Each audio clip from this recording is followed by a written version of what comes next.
Hello everyone, I welcome you all in Vedantu Commerce channel and I am your economics master teacher. Micro economics के कई सारी videos हम बना चुके हैं जिसमें आपका introduction of economics, consumer equilibrium और ये थर्ड चैप्टर है आपका डिमांड। कंज्यूमर इक्विलिब्रियम के कई सारे पार्ट्स बनाए हैं जिसे आप जाके देख सकते हैं। उसके बाद आप डिमांड टॉपिक पर आइए, तब आपको ज़्यादा अच्छे से समझ में आएगा। और बिजनेस स्टडीज, अकाउंटेंसी, मतलब सारे जो आपके कोर्स सब्जेक्ट्स हैं उनके वीडियोस आपके वेदांतु कॉमर्स चैनल पर अपलोड किए जाते हैं। आप सारी वीडियो आराम से देख सकते हैं, अपनी प्रिपरेशन को बहुत ज़्यादा अच्छा कर सकते हैं। आज की वीडियो में हम क्या स्पेशल करने वाले हैं, आज की वीडियो में जो हमने डिमांड चैप्टर शुरू किया था उसका एक इंपॉर्टेंट टॉपिक कवर करेंगे, डिटर्मिनेंट्स ऑफ डिमांड। ठीक है, but before that you just subscribe the channel and like it, share with your friends and comment if you have any question. This demand chapter we will done in this video. हम लोग ने last session में क्या किया था, ने demand क्या होता है इसको समझा था, यानी डिजायर, वांट और डिमांड, इनमें क्या डिफरेंस होता है ये बात हमने समझी थी इकोनॉमिक्स टर्म में। ऑल्दो अगर हम बात जर्नली लें तो ये तीनों चीजें एक ही होती हैं, बट इकोनॉमिक्स में इसके डिफरेंट डिफरेंट मीनिंग है। फिर हमने देखा था the relation with price and time.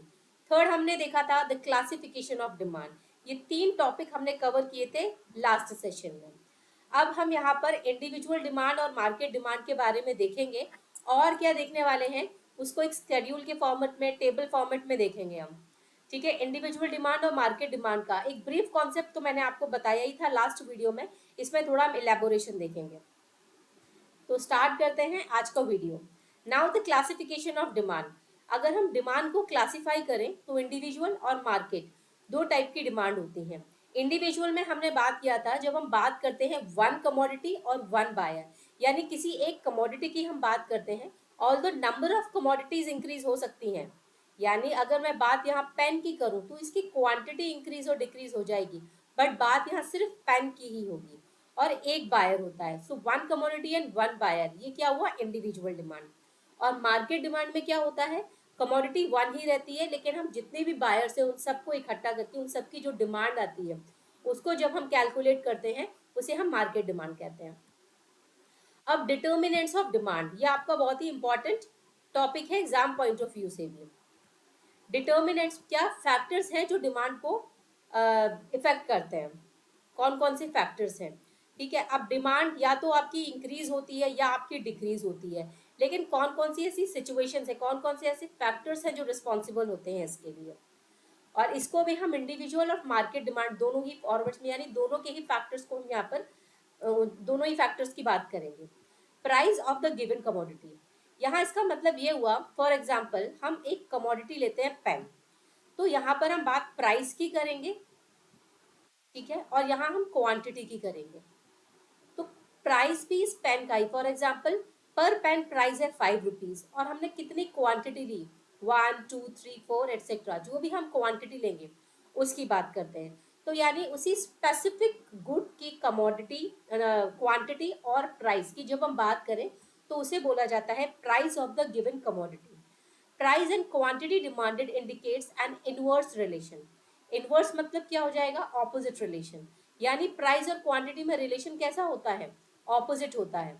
जैसे अगर किसी भी कमोडिटी का प्राइस इंक्रीज हो जाएगा तो उस कमोडिटी की क्वांटिटी को आप डिक्रीज कर दोगे, इसीलिए इनमें रिलेशन कैसा हुआ, ऑपोजिट हुआ, नेगेटिव हुआ या इनवर्स रिलेशन हुआ। It is the most important factor affecting demand for the commodity. अगर हम सबसे इंपॉर्टेंट फैक्टर बोलें तो बहुत सारे फैक्टर्स हैं, but this is one of the most important factor जो इफेक्ट करता है क्वांटिटी डिमांड को। इनमें रिलेशन कैसा है, नेगेटिव। ये देखिए, जो एरो है वो अपवर्ड साइड जा रहा है और ये वाला एरो डाउनवर्ड साइड जा रहा है, जो बताता है दोनों में रिलेशन कैसा है, इनवर्स रिलेशन है, नेगेटिव रिलेशन है, ऑपोजिट रिलेशन है। ठीक है, दोनों में रिलेशन इनवर्स होता है यहाँ पर। अब यहाँ पर दूसरा जो फैक्टर है वो है इनकम ऑफ द कंज्यूमर। यानी अगर आपकी कैपेसिटी, इनकम कैपेसिटी ज़्यादा होगी तो आप किसी भी क्वांटिटी को, किसी भी गुड की क्वांटिटी को ज़्यादा परचेज कर पाएंगे। और अगर आपकी इनकम कम होगी, यानी आपकी कैपेसिटी कम होगी किसी भी गुड को खरीदने की, आपकी अफोर्डेबिलिटी कम होगी, तो आप उसकी क्वांटिटी को डेफिनेटली कम खरीदेंगे। ठीक है, तो इन दोनों में रिलेशन पॉजिटिव होगा। यहाँ पर हम दो गुड्स की बात करते हैं, एक होता है नॉर्मल गुड और दूसरा होता है इंफीरियर गुड। ये नॉर्मल और इंफीरियर गुड हम कंसीडर करते हैं इनकम के एवज में। जैसे जब हमारी इनकम इंक्रीज होगी तो क्वांटिटी भी इंक्रीज होगी, या इनकम डिक्रीज करेगी तो क्वांटिटी भी डिक्रीज करेगी। लेकिन जो इंफीरियर गुड्स के साथ इनकम का रिलेशन होता है वो नेगेटिव होता है। इंफीरियर गुड्स हम उन गुड्स को बोलते हैं जो चीपर क्वालिटी के होते हैं। फॉर एग्जाम्पल, जैसे मान लीजिए कि अगर किसी के पास में बहुत ज़्यादा पैसे नहीं हैं, तो वो क्या करता है, वो एक सिंपल ब्रेड और क्या करेगा, ब्रेड और टी का कंजप्शन करेगा।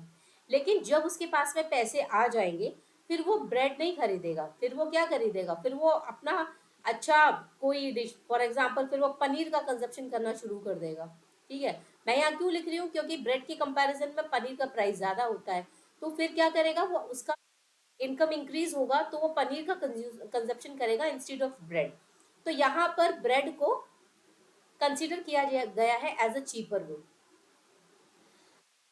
वही गुड किसी के लिए इंफीरियर हो सकता है, किसी के लिए इंफीरियर भी होता है। फॉर एग्जाम्पल, डॉक्टर ने आपको सजेस्ट किया है ब्रेड खाने के लिए, तो आप केपेबल हैं पनीर के लिए, बट डॉक्टर ने सजेस्ट किया है आपको, तो उस टाइम पर ब्रेड इंफीरियर गुड नहीं होगा उस टाइम पर, क्योंकि डॉक्टर ने सजेशन दिया है तो वो आपके लिए नॉर्मल गुड ही होगा। अब वन बाय वन देखते हैं कि नॉर्मल गुड और आपका इनकम में क्या रिलेशन होता है। इनकम के इंक्रीज होने पर नॉर्मल गुड्स की डिमांड इंक्रीज हो जाती है, और इनकम के डिक्रीज होने पर इसकी डिमांड डिक्रीज हो जाती है।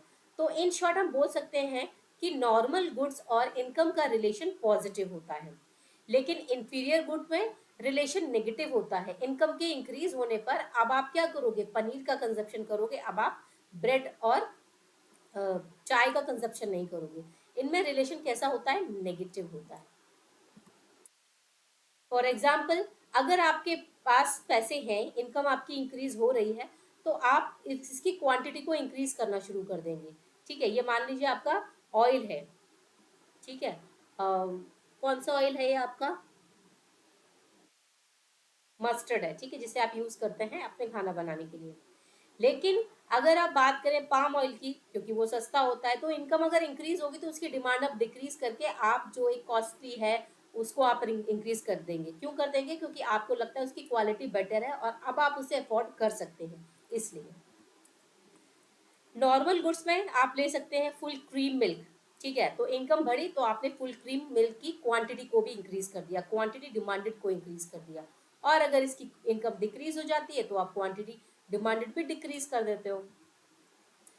तो income of the consumer, normal goods में पॉजिटिव रिलेशन और डायरेक्ट रिलेशन कह सकते हैं हम, जबकि इंफीरियर गुड में हम लेते हैं टॉन मिल्क। ठीक है, जिसमें अगर इनकम इंक्रीज हुई तो क्या हो जाएगा, आपका क्वांटिटी डिक्रीज कर जाएगी, है ना।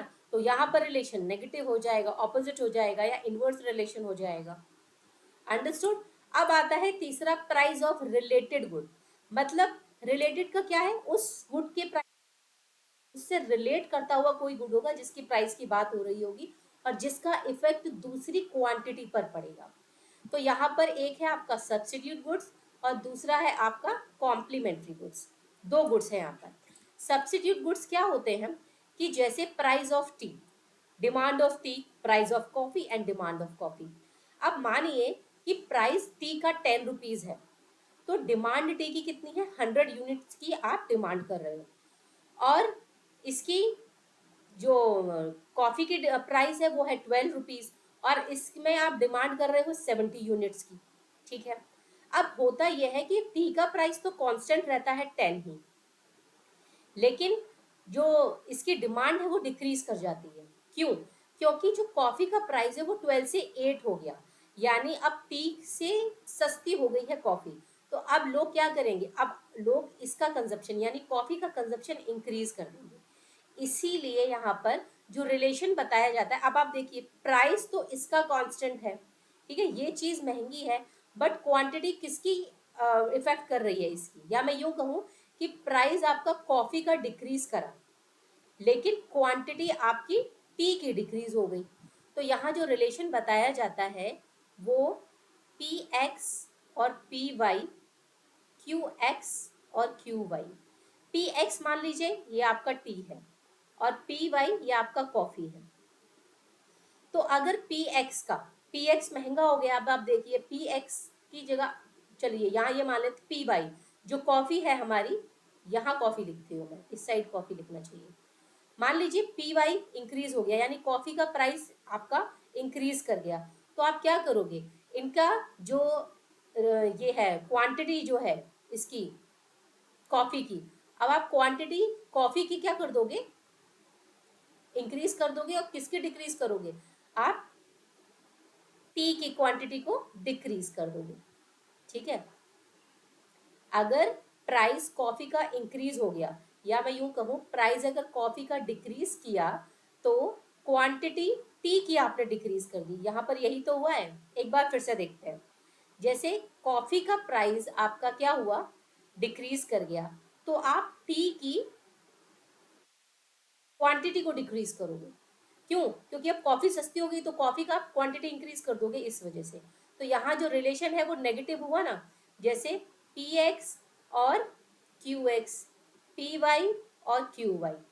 तो पी वाई के डिक्रीज होने पर आपने क्या किया, क्यू एक्स को डिक्रीज कर दिया, यानी क्वांटिटी ऑफ टी आपने डिक्रीज कर दी। तो इन दोनों में रिलेशन कैसा हो जाएगा, पॉजिटिव।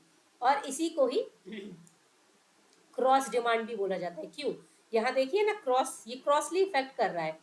अगर एक कमोडिटी का प्राइस डिक्रीज हो जाता है, तो दूसरे की क्वांटिटी आप डिक्रीज कर देते हो। ठीक है, ये है सब्स्टिट्यूट गुड्स। इसमें रिलेशन कैसा होता है, पॉजिटिव होता है, डायरेक्ट रिलेशन होता है। यानी एक का प्राइस ऑफ कॉफी अगर इंक्रीज हुआ, तो आप डिमांड फॉर टी इंक्रीज कर दोगे, और अगर प्राइस ऑफ कॉफी डिक्रीज किया, तो आप डिमांड ऑफ टी को डिक्रीज कर दोगे। अब आता है कॉम्प्लीमेंट्री गुड्स। कॉम्प्लीमेंट्री, ये जो आपका सप्लीमेंट्री गुड है ना, ये उन गुड्स को बोला जाता है कि जैसे अगर एक चीज अवेलेबल नहीं है, या किसी एक का प्राइस अगर इंक्रीज हो जाए, तो आप दूसरी को कंज्यूम करके अपना सेटिस्फेक्शन फुलफिल कर सकते हो। लेकिन वही जो कॉम्प्लीमेंट्री गुड्स है, कॉम्प्लीमेंट मतलब एक के साथ में दूसरा यूज कर पाओगे, अलग अलग यूज नहीं कर सकते उसको। जैसे कार के साथ में पेट्रोल को यूज कर लिया आपने, पेन है उसके साथ में रिफिल को यूज कर लिया, तो ये क्या है, कॉम्प्लीमेंट्री गुड्स कहे जाते हैं। यहाँ पर भी रिलेशन हम बताते पी एक्स और पी वाई के बीच में है, क्यू एक्स और क्यू वाई के बीच में है। ठीक है, अब देखते हैं यहाँ पर कैसे बताया जाता है। जैसे कार का प्राइस 4 लाख है, और डिमांड इसकी 10 यूनिट्स की है। फॉर एग्जाम्पल 4 लाख की जो कार है उसकी 10 लोग डिमांड करते हैं, और इसका जो फ्यूल है वो 70 रुपए का है, तो उस टाइम पर आपका 7 लीटर का कंजप्शन होता है उस टाइम। अब हुआ ये कि फ्यूल का प्राइस हो गया इंक्रीज, तो अब आपने क्या किया कि कार जो है उसकी डिमांड भी कम कर दी, क्योंकि कार चलेगी तो फ्यूल से ही, पेट्रोल से ही चलेगी। अब जब पेट्रोल आपका इंक्रीज हो जाएगा, तो आप कार को भी कम खरीदोगे आप। तो इसमें क्या होता है, अगर आपका पी वाई इंक्रीज कर जाए, तो आप क्यू एक्स को डिक्रीज कर दोगे।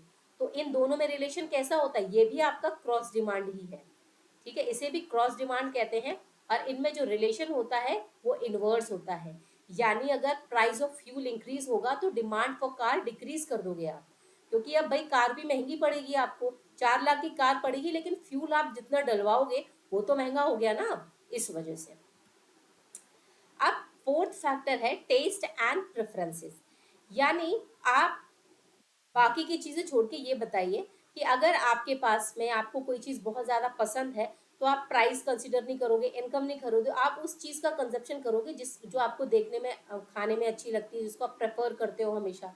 ठीक है, आप इसीलिए अगर टेस्ट आपका किसी चीज में बहुत ज्यादा है, तो आप उसकी क्वांटिटी भी इंक्रीज कर दोगे। और अगर कोई चीज आपको अच्छी नहीं लगती है, भले वो सस्ती हो मार्केट में, फिर भी आप उसका कंजप्शन नहीं करेंगे, है ना।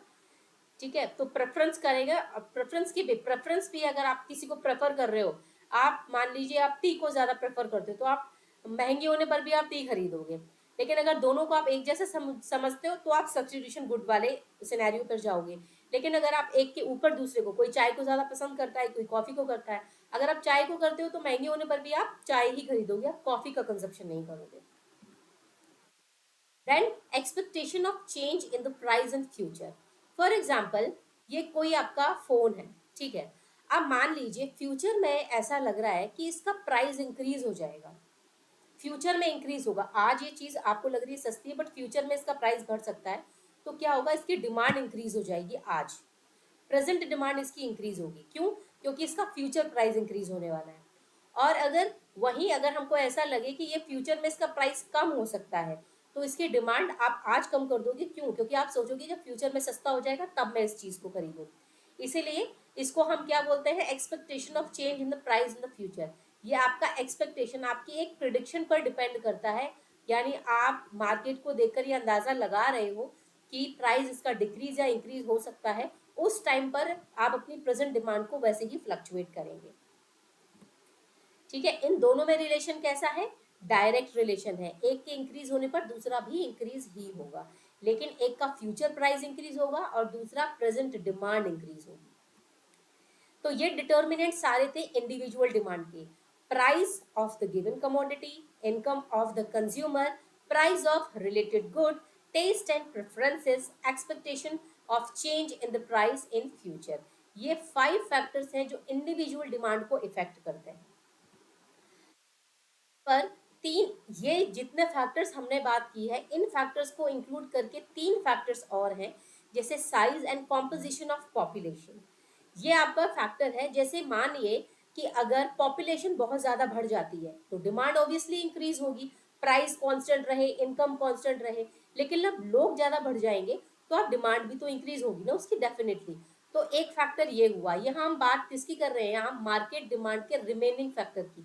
जो हमने इंडिविजुअल डिमांड में फैक्टर्स पढ़े, वो फैक्टर्स सारे इंक्लूड होंगे इसमें, and including these factors what I am just talking about. And second would be, so इनमें रिलेशन कैसा होता है? पॉजिटिव होता है। अगर पॉपुलेशन डिक्रीज है डिमांड डिक्रीज होगी, पॉपुलेशन इंक्रीज है तो डिमांड इंक्रीज होगी। तो रिलेशन कैसा हुआ? पॉजिटिव हुआ। ठीक है, ये आप देख सकते हैं कि जैसे जैसे डिमांड बढ़ती है, जैसे जैसे साइज ऑफ द पॉपुलेशन बढ़ता है, वैसे वैसे डिमांड भी इंक्रीज होती है। तो इनमें रिलेशन कैसा है? डायरेक्ट रिलेशन है, पॉजिटिव रिलेशन है। ठीक है, अब आता है सीजन एंड वेदर। अब मानिए कि आपका विंटर सीजन है, तो विंटर सीजन में विंटर क्लोथ्स की डिमांड तो बढ़ जाएगी, बट ये जो आपका रेनी सीजन की डिमांड तो नहीं बढ़ेगी ना। तो विंटर सीजन है तो विंटर क्लोथ्स की डिमांड बढ़ेगी। और अगर आपका विंटर सीजन नहीं है तो समर में विंटर क्लॉथ की कोई आवश्यकता नहीं, वुलन क्लॉथ्स की कोई ज़रूरत नहीं होती, तो उस टाइम पर इसकी डिमांड डिक्रीज हो जाएगी। तो आपका सीजन एंड वेदर दूसरा फैक्टर है मार्केट डिमांड का। इन दोनों में भी रिलेशन डायरेक्ट होता है आपका। अब थर्ड है डिस्ट्रीब्यूशन ऑफ इनकम। यानी आपका 1 लाख 1 लाख, ये जो डिस्ट्रीब्यूशन है इनकम, वो लोगों के बीच में अनइक्वल है। मतलब कोई ऐसा है जो 5,000 कमा रहा है, कोई 7 कमा रहा है, कोई 3,000, कोई 80,000, कोई 5,000।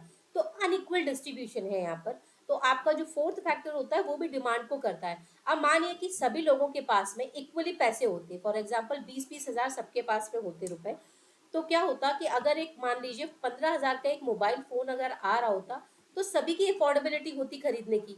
लेकिन अभी इस टाइम पर सिर्फ ये बंदा जो है आपका वो खरीद सकता है मोबाइल को, अदरवाइज कोई भी नहीं खरीद सकता। क्यों? क्योंकि इसका 15,000-80 के बीच में आ जाए, लेकिन बात बाकी हो तो बियॉन्ड द लिमिट है, ये वो खरीद ही नहीं पाएंगे। तो इंडिया जैसी कंट्री में जो डिस्ट्रीब्यूशन अनइक्वल है, अगर डिस्ट्रीब्यूशन इक्वल हो तो यहाँ पर कंजप्शन भी इंक्रीज हो जाएगा। तो डिपेंड करता है कि जो आपका फोर्थ थर्ड फैक्टर है, अपार्ट फ्रॉम दैट 5 फैक्टर, ये है आपका distribution of income that is unequally divided. ठीक है, तो ये देखिए एग्जांपल, 15,000 का मोबाइल है आपका, तो सिर्फ कौन खरीद सकता है? सिर्फ ये खरीद सकता है। लेकिन अगर इक्वली डिस्ट्रीब्यूट कर दिया जाए 20-20 हज़ार सबके पास में, तो सब खरीद सकते हैं, क्योंकि सबकी अफोर्डेबिलिटी है यहाँ पर। यानी 15 तो 20 से कम ही है ना, सभी खरीद सकते हैं यहाँ पर वो मोबाइल। ठीक है, नाउ इनमें रिलेशन डायरेक्ट ही होता है इसमें भी। यानी अगर डिस्ट्रीब्यूशन ऑफ इनकम इक्वल है तो डिमांड इंक्रीज होगी, अगर डिस्ट्रीब्यूशन ऑफ इनकम अनइक्वल है तो डिमांड कम होगी, लोगों की क्वांटिटी डिमांडेड डिक्रीज करेगी।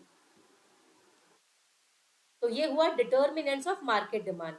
कौन कौन? Size and composition of population, season and weather, distribution of income, and all the that above 5 factors what we were talking about in the individual demand as well. Okay, now demand function, इन दोनों में functional relationship होता है। किसमें? Demand और factors में। हमने कौन कौन से फैक्टर्स पढ़े हैं? हमने पढ़ा है price of the same commodity, जिसे हम पीएक्स से डिनोट कर रहे हैं। ठीक है, और हमारा ये क्या है? डीएक्स है आपका डिमांड ऑफ दैट कमोडिटी। दूसरा है प्राइस ऑफ रिलेटेड गुड, तीसरा है आपका इनकम, फिर आपका टेस्ट एंड प्रेफरेंसेस, फिर आपका फ्यूचर एक्सपेक्टेशन। तो ये आपके सारे फैक्टर्स हैं। इन दोनों में जो रिलेशन होता है वो आपका डिमांड कर्व में मूवमेंट को शो करता है। बाकी इनको हम अदर फैक्टर्स बोलते हैं जो डिमांड कर्व में शिफ्टिंग लेकर आता है। ठीक है, इन्हें हम अदर फैक्टर्स के नाम से भी जानते हैं। तो यहाँ हम इंडिविजुअल डिमांड की बात करेंगे। तो यहाँ पर क्या हुआ आपका, price of x commodity, price of related good, income, taste preferences and future expectation. ठीक है, यही फैक्टर्स हमने बात किया है यहाँ पर। और अगर हम बात यहाँ पर करें मार्केट डिमांड की, तो ये फैक्टर्स तो हैं ही आपके, इंक्लूडिंग आपका population composition, population and size. ठीक है, फिर है आपका सीजन, डिस्ट्रीब्यूशन ऑफ इनकम। ये 3 फैक्टर्स इसमें और इंक्लूड हो जाते हैं जब हम बात मार्केट डिमांड की करते हैं। अब यहाँ पर dx क्या है, demand for commodity x, price of commodity x आपका px से डिनोट होता है, price of related good pr से, y income of the consumer, t taste and preference, f future expectation of price, और p note size and composition of population, s season and weather, d distribution of income. ठीक है, तो ये आपका क्या है, जो जो आपने मार्क किए हैं उनका किस चीज को क्या बोलते हैं, ये बहुत सारी चीजें हैं। तो हमने आज क्या देखा, डिटर्मिनेंट्स एंड फैक्टर्स देखे जो डिमांड को इफेक्ट करते हैं, कौन सी, इंडिविजुअल और मार्केट डिमांड को। और डिमांड फंक्शन की बात करी जिसमें हम इंडिविजुअल डिमांड फंक्शन और मार्केट डिमांड फंक्शन हम दोनों को ही देख चुके हैं। ओके, तो ये आज का जो वीडियो है आपका बहुत इंपॉर्टेंट है। क्यों? क्योंकि डिटर्मिनेंट्स ऑफ डिमांड बहुत ही इंपॉर्टेंट टॉपिक है आपका समझने के लिए। आगे हम डेरिवेशन देखेंगे, लॉ ऑफ डिमांड, अभी बहुत सारे टॉपिक्स बाकी हैं। तो वन बाय वन हम सारी वीडियोस को देखकर अपना ये डिमांड चैप्टर कंप्लीट करेंगे। ओके, तो मिलते हैं नेक्स्ट वीडियो में। Till then keep learning and keep practising.